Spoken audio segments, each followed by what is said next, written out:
Olá! A proposta de reforma administrativa é apontada como prioridade pelo governo, mas ainda não está claro como será encaminhado ao Congresso.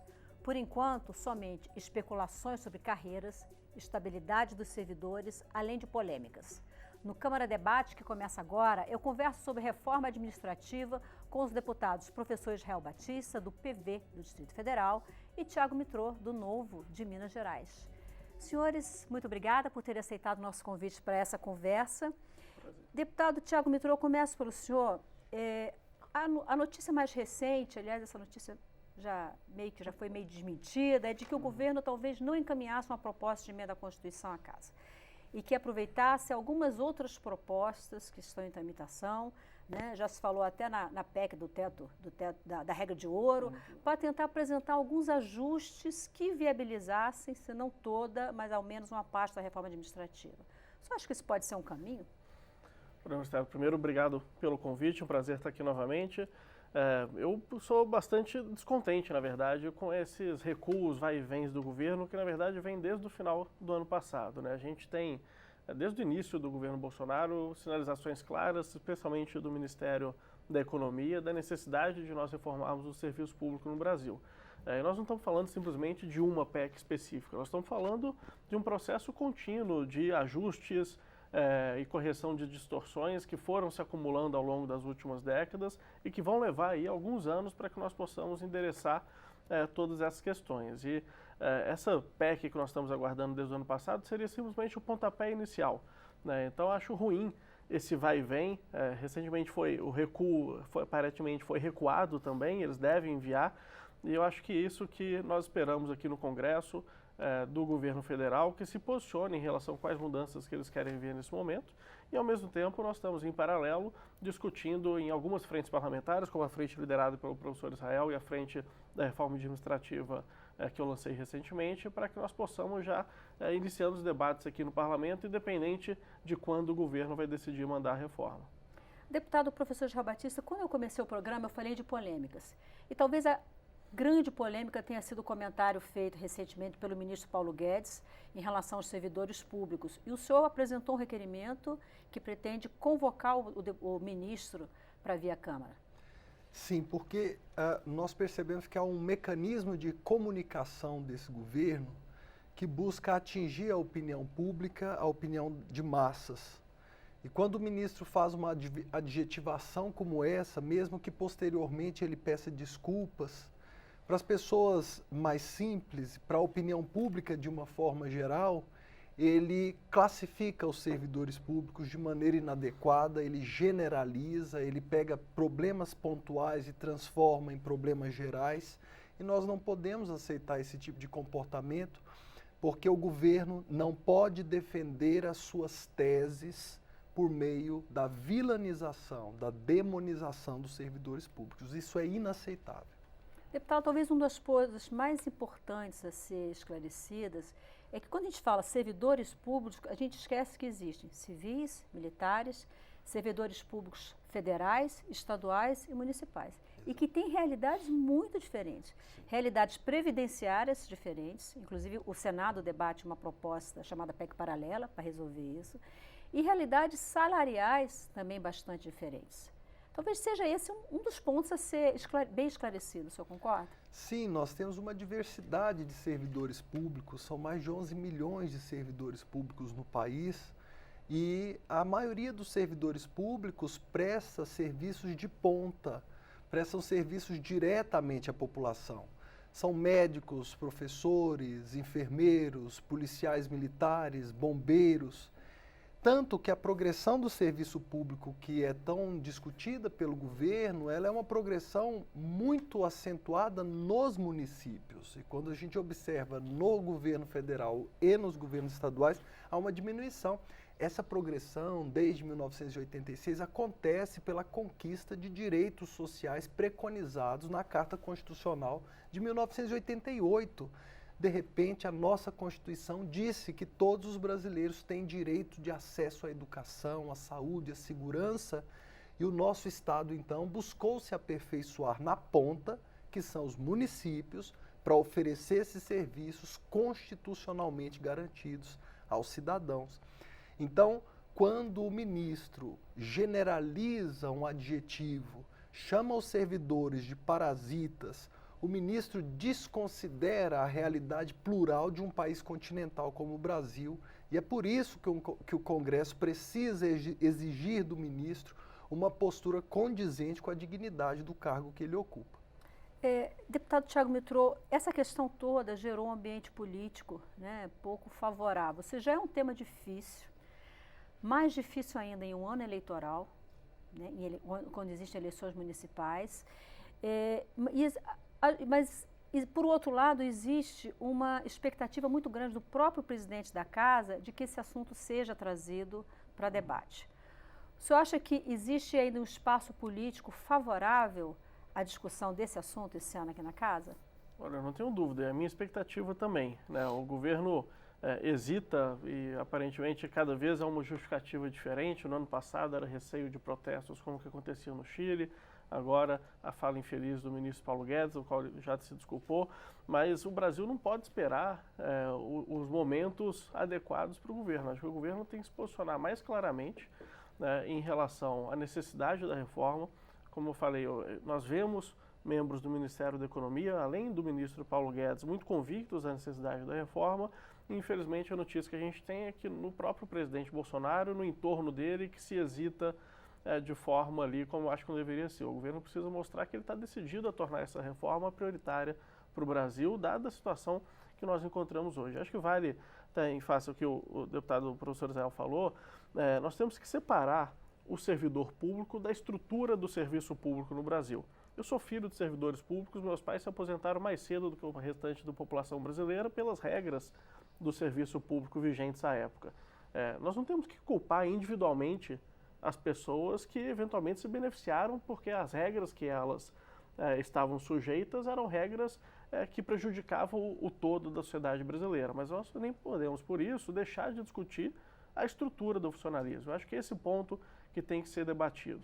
A gente tem, no funcionalismo público brasileiro, nos 3 poderes, a gente tem distorções muito grandes em relação ao restante da sociedade, que vão desde os casos célebres de juízes que têm 60 dias de férias, nenhum trabalhador brasileiro tem isso, até dentro do próprio serviço público, no serviço público federal, você tem o que se chama do prêmio da remuneração em relação ao trabalhador civil comum, da iniciativa privada, você ganha em média o dobro no serviço público federal do que ganha um trabalhador com a mesma experiência e formação que está na iniciativa privada. O que já não acontece no caso do servidor público municipal.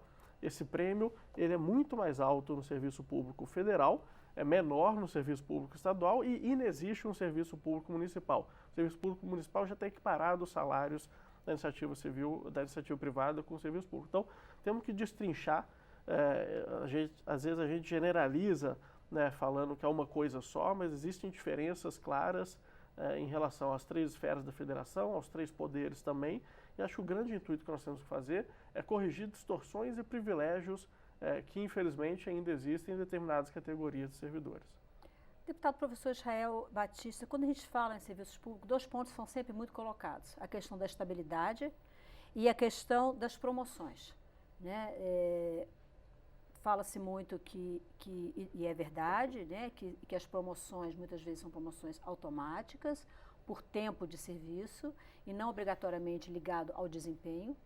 Há avaliações que concluam que essa pessoa de fato mereça ser promovido e a questão da estabilidade. Queria ouvir em relação a esses 2 pontos. Bem, primeiro sobre a questão da estabilidade, nós estamos falando sobre uma conquista da democracia.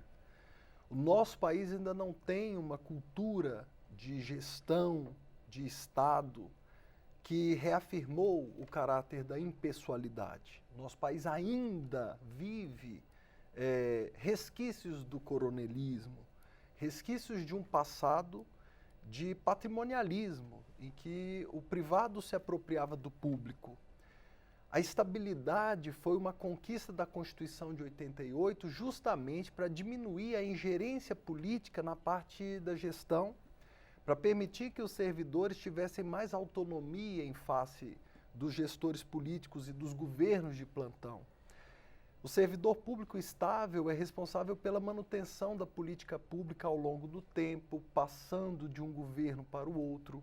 O servidor estável é garantidor da defesa do Estado, independente do governo que esteja ali presente.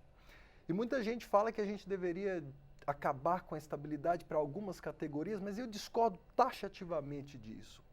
Dizem que os administrativos poderiam ter contratos ditos temporários. Discordo disso, porque muitas vezes é o servidor administrativo que vai perceber que algo da legislação não está sendo cumprido e que vai ter que afrontar seus superiores e precisa ter segurança para isso. É o que nós vimos no caso do INEP recentemente. Processos de compras, inclusive. Processos de compras, processos de divulgação de dados. Olha o caso do INEP, o que temos vivido ali é um assédio institucional muito grave. O INEP só conseguiu fazer o Enem com todos os problemas porque havia um corpo de servidores técnicos qualificados que não poderiam ser demitidos pelos gestores de plantão. Ele produz pesquisas com dinheiro público, mas muitas vezes o resultado dessas pesquisas é constrangedor para o governo. Então, é comum que um gestor ligado ao governo tente impedir a divulgação desses dados. Um servidor estável pode fazer a divulgação, porque o servidor estável faz o que ordena a lei e não o que o seu chefe ordena. E as promoções, deputado, para eu poder ouvir o Thiago Mitro? As promoções, eu acho que a gente precisa aperfeiçoar o modelo. É óbvio que você não pode ter promoção simplesmente por tempo de serviço, porque isso não pode ser patente, digamos assim. A gente precisa valorizar as pessoas que se dedicam, que se esforçam, e temos que criar outros mecanismos. Mas é preciso entender que no atual estágio de desenvolvimento do Estado brasileiro, ainda tão dominado por oligarquias, nós precisamos de algum modelo de progressão. E até agora, o modelo do tempo de serviço parece ser o mais justo e o mais fácil de ser aplicado. Se formos discutir isso, que a gente traga os servidores para a discussão, porque eles podem ter excelentes ideias para melhorar. Tem muito servidor doido para mostrar que veio e que também gostaria de discutir esse assunto, mas quando o governo inicia uma discussão com preconceito contra o serviço público, aí o governo fica surdo para o que eles têm a dizer. Deputado Thiago Mitro, eu gostaria de ouvir em relação a esses dois pontos também. Eu sei que o senhor defende uma série de mudanças, né, na questão, vamos dizer assim, série de diretrizes, de balizadores na reforma administrativa, mas eu gostaria de ouvi-los em relação a esses dois pontos, a estabilidade e a promoção. Lembrando, como o deputado professor Israel comentou, que a estabilidade muitas vezes é a garantia da burocracia para que determinados procedimentos e processos sejam viabilizados, sejam garantidos. Claro, isso de fato acontece. O que eu questiono, eu concordo com o professor Israel, que nós não podemos vilanizar o serviço público.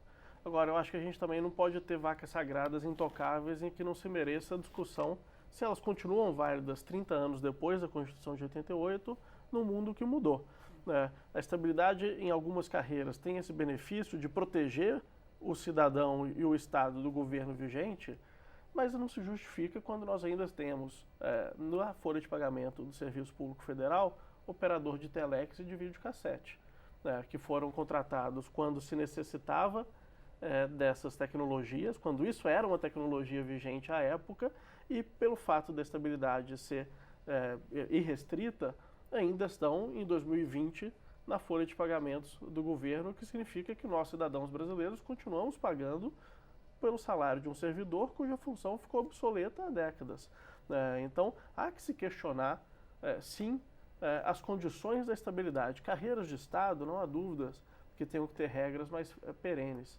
Agora, a regra não precisa ser até a pessoa se aposentar. Eventualmente, você pode ter fluxos de avaliação a cada 10 anos, 5 anos, 15 anos, a se pensar nisso, onde você protege o servidor do governo vigente, porque ele vai estar ali para além de um mandato, mas você faz avaliações periódicas para ver se aquilo ainda é necessário.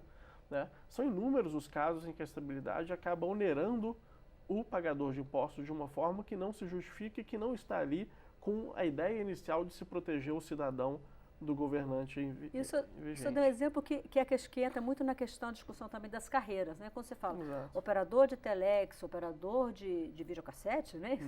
Ainda tem hoje. Né? Operador de videocassete, talvez sejam carreiras muito rígidas, né? Talvez o caminho seja partir para isso também, né? Exato. Porque as carreiras estão sendo criadas hoje, quando a gente pensa que a gente está na revolução 4D, né? Quando a gente pensa na quarta revolução tecnológica, quando a gente pensa na carreira hoje, daqui a 10 anos talvez essa carreira a gente não sabe. A única certeza nós temos é que nós não temos a menor ideia do que vai acontecer daqui a 10, 15 anos, ainda mais no mundo, né, que hoje em dia muda de forma tão rápida assim. Então você tocou num ponto importante, que é também a flexibilização das carreiras. A gente não pode mais ficar com a vaca sagrada do desvio de função. Ah, não, mas eu fui contratado pelo concurso público para ser operador de telex. Se não existe mais telex, não é problema meu.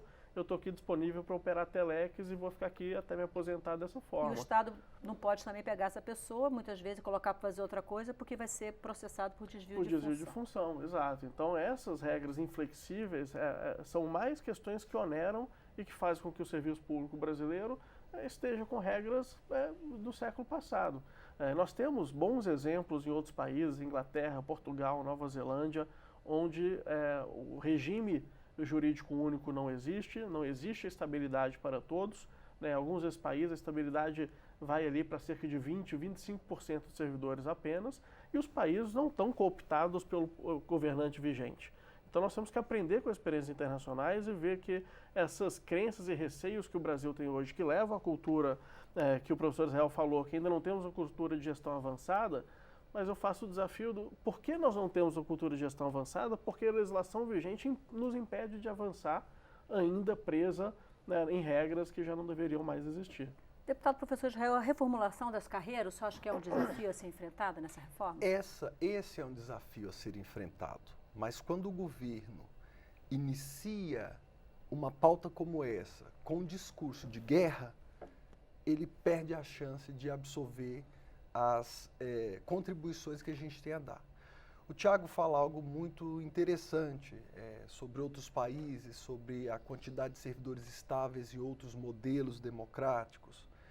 Eu acho que o Brasil precisa dar um passo atrás, fazer outras discussões, como essa rigidez das carreiras. Mas essa discussão só será feita se eu escutar os servidores. Porque a gente acha que os servidores, em geral, querem ficar nesse tipo de posição.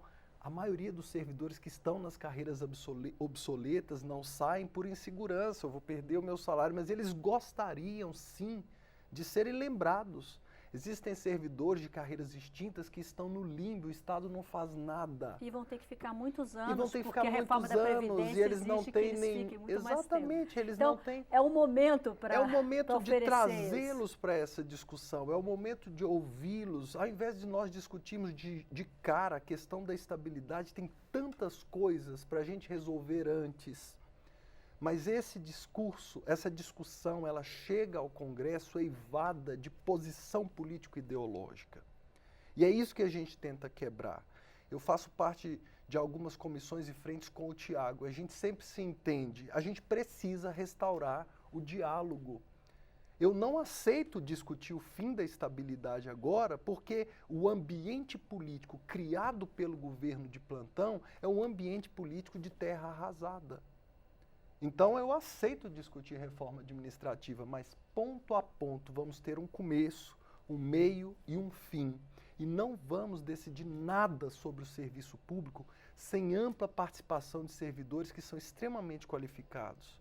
É importante lembrar que os ciclos de maior prosperidade econômica do Brasil foram ciclos protagonizados pelo Estado brasileiro, porque nós temos um modelo de capitalismo que é diferente do restante do mundo, porque não estamos no centro do sistema capitalista. Nós ingressamos nesse sistema de forma periférica. Então, nós temos no Brasil um Estado que, com todos os seus problemas, seus defeitos, ele protagonizou momentos positivos para o país. E a gente precisa aperfeiçoar esse Estado. O que está acontecendo aqui é uma guerra de modelos de pensamento e não uma luta para transformar gradualmente o sistema e aperfeiçoar o sistema. Há um profundo revanchismo na proposta de reforma administrativa ventilada pela esplanada dos ministérios. Temos um governo de plantão que tem por princípio a vingança. Isso é um problema. Deputado Tiago Mitrô, quando se fala em reforma, seja na iniciativa privada, na iniciativa pública, o senhor que é do Novo, um partido muito ligado à iniciativa liberal, às empresas, fala-se muito que você pode administrar o numerador ou o denominador, ou seja, você pode aumentar o que é produzido, e isso vai dar um resultado melhor, mantido o denominador, ou você pode simplesmente mexer no denominador e cortar, e você vai aumentar a produtividade da mesma forma. Eu acho que existe um outro consenso de que, diante da situação atual, que nós falamos há pouco, de uma quarta revolução industrial, tem como aumentar o numerador de forma significativa, né? Melhorando processos, aumentando a produtividade dos servidores públicos também. O senhor concorda com isso? Acho que certamente tem avanços nessa área. Agora, a gente precisa entender que a produtividade do serviço público brasileiro e até a produtividade do setor privado brasileiro, ela não é como deveria ser pelo tamanho do denominador, né? Então, eu entendo a analogia que você quis fazer, mas acho que muitas vezes a gente não percebe que o próprio setor produtivo brasileiro, ele está com uma bola de ferro amarrada nos pés, que é a estrutura do Estado. A gente tem, proporcionalmente ao PIB no Brasil, um volume muito maior gasto com o Estado do que em outros países. Coisa de 14% do PIB hoje é para pagamento do serviço público no Brasil, enquanto países como a Inglaterra são 6%, como Portugal e o Chile são de 9% a 10%. Então dá sim para tornar o serviço público mais eficiente. Eu sou autor de uma proposta para tornar o governo digital. O professor Israel está em conjunto, né, no projeto, na verdade. É possível então dialogar nesse nós país. convergimos, né, de que o Estado pode ser o Estado mais moderno, otimizando, adotando tecnologias que hoje não estão vigentes. Agora, eu acho que existem questões estruturais que impedem com que esse avanço seja na velocidade que nós precisamos.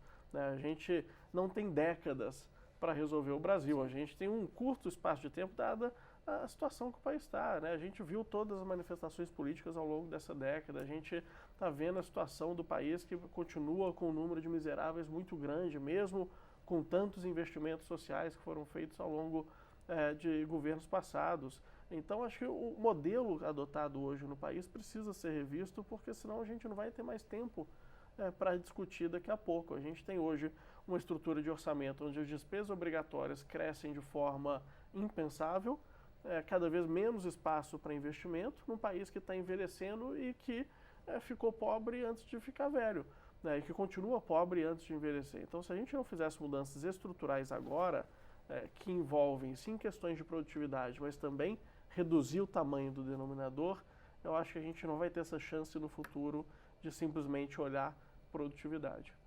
Deputado professor Israel Batista, nós estamos no finalzinho do programa já.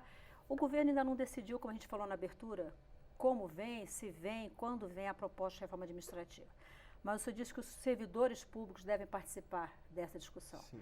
A Câmara pode iniciar, ou está iniciando, está fazendo essa discussão, já chamando esses servidores para esse problema que mais cedo ou mais tarde, seja como for, vai chegar aqui a essa casa. Sim, nós estamos chamando os servidores, nós estamos dando os números para os servidores poderem fazer uma avaliação. Nós lançamos pela frente, a Frente Parlamentar Mista do Serviço Público, né? Para colocar, pode ser nessa Nós lançamos Câmara? essa cartilha que fala sobre o governo federal, qual é a situação do governo federal no caso dos seus servidores, e nós também lançamos essa semana a cartilha sobre o serviço público estadual e municipal. Então nós temos 2 documentos e nós estamos fazendo vários eventos para que os servidores se inteirem do assunto. Quer dizer, existem pautas de reforma administrativa que são de interesse do próprio serviço público. E esse material pode ser obtido Esse material está na página? Como esse material está nas nossas redes, nas redes das representações sindicais. Quem quiser pode entrar até na minha rede também, que a gente tem ele digitalizado, é @profisrael em qualquer rede, prof de professor, Israel meu nome. e aí você consegue ter esse material que traz números, traz dados. Nós fizemos aqui uma análise do estudo do Banco Mundial, uma análise muito crítica, mas muito sensata, porque o nosso interesse aqui não é fazer gritaria. O nosso interesse aqui é dizer, governo, quer discutir reforma administrativa? Tenha modos. Nós vamos discutir de maneira democrática, decente, sem fazer linchamento do servidor público. Bom, espero recebê-los de volta quando a reforma chegar, como chegar e quando ela começar efetivamente a tramitar aqui na casa. Deputado, muito obrigada. Estamos à disposição. Tá bom. Acho que o último recado é muito importante, concordo com o professor Israel, nós temos que valorizar o diálogo acima de tudo. Por vezes esse governo, qual eu concordo com muitas das políticas, mas sou crítico em relação à forma, inúmeras vezes passa do ponto, mas tenho muita confiança na equipe que está estudando a reforma administrativa lá dentro, pessoas muito qualificadas, com interesse nacional acima de tudo, e da mesma forma que temos que cuidar para não ter esses excessos, a gente tem que cuidar para não ter o excesso corporativista que impede o país de avançar. Então, tendo esses dois cuidados, tenho certeza que vamos chegar a um denominador comum para fazer o país andar para frente. E nós estamos na casa onde as posições extremadas não crescem, não evoluem, né? Nós estamos na casa que o diálogo leva a um consenso. Com Senhores, certeza. muito obrigada. Agradeço. Eu sou Maristela Santana e nessa edição do Câmara Debate eu conversei sobre a reforma administrativa com os deputados professor Israel Batista, do PV do Distrito Federal, e Tiago Mitrô, do Novo de Minas Gerais. Eu agradeço a sua audiência pela TV Câmara e Rádio Câmara. Você pode rever este e todos os nossos programas pelo YouTube ou na página da TV Câmara na internet. A gente se vê em uma próxima edição do Câmara Debate. Até lá.